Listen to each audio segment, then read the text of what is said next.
Good morning, folks. Nobody should be surprised that these fish are so tainted, but that lack of surprise lessens not the seriousness of the situation.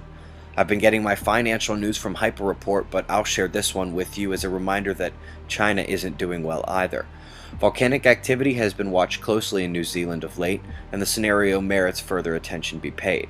The heat wave continues in parts of Europe, even some buildings are beginning to crumble under the heat. You can see that red high pressure system is still located over a majority of the continent. Let's hope the relief coming for the north isn't the severe variety. Speaking of severe, we are seeing some insane short-lived rainfalls. These are pictures that came in from Las Vegas, link is below.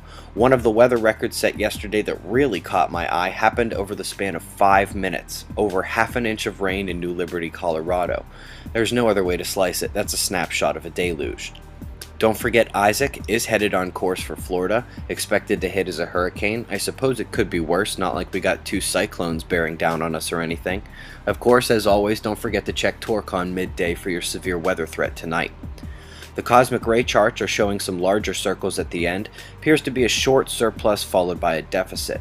Looking at the solar wind, the orange and the yellow, density and the speed, are low on the left as the coronal hole stream ended, but you see they take small upticks as we come to the right. Now this is not some major CME that hit us, but if you come up to the top you can see that the BZ tipped south and pretty much stayed there. Our shields were not able to block all of the solar plasma, and the electrons took a dive like we were ready for a geomagnetic storm. But the Ovation Prime tells the tale. We only went from minor to moderate particle bombardment. I guess our shields are continuing to fade. At least there shouldn't be too many big flares today. I know the planets say to watch now, but remember the short-term portion requires dangerous sunspots, and the bottom left is our only moderate candidate for that. So why then can we see ejecta coming out of the sun?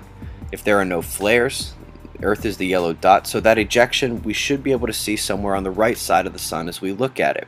Well, here's our culprit, and it wasn't a flare. It's a fierce reminder of why Earth-facing plasma filaments pose such a threat. They rip off without the warning bells of flare radiation, and they tend to be compact CMEs.